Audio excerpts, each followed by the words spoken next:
All right, so if you haven't already, you're probably starting to freak out a little bit by now, and maybe quarantine is starting to really get to you. But I want to offer some encouragement right now. Now, first off, remember that we still have the one true God of the universe on our side, and he is still very much in control of all of this. He has a plan. I don't know what it is, and you probably don't know either.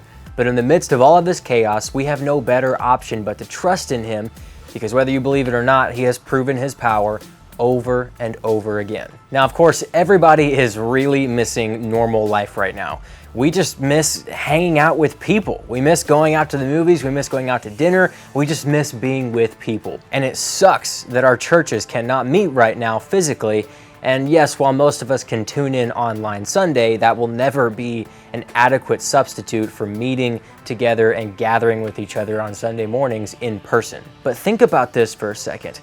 How awesome is that first Sunday back together as a church body gonna be? How wonderful is it gonna be to worship in a room full of other believers again, to be able to pray for each other, hug each other, and love on each other again? I believe God is using this time to remind us as a church of those simple but yet great blessings that a lot of people throughout history and still in the world today don't get to enjoy. You know, even before we entered a global pandemic, there are a lot of Christians around the world that don't get to enjoy gathering with other believers on Sunday. A lot of Christians across the world are murdered for their faith. And so it's very easy to take for granted these great blessings, even though they're pretty simple, such as just gathering together. But that's why it's so important what James tells us in James chapter 1, verse 2. He says, "Count it all joy, my brothers, when you meet trials of various kinds." Because we should be using this time right now to remember how sweet it is to enjoy those blessings and express gratitude for them. And I believe that that's happening all throughout the body of Christ. I mean, people are going to come out of this thing with so much more gratitude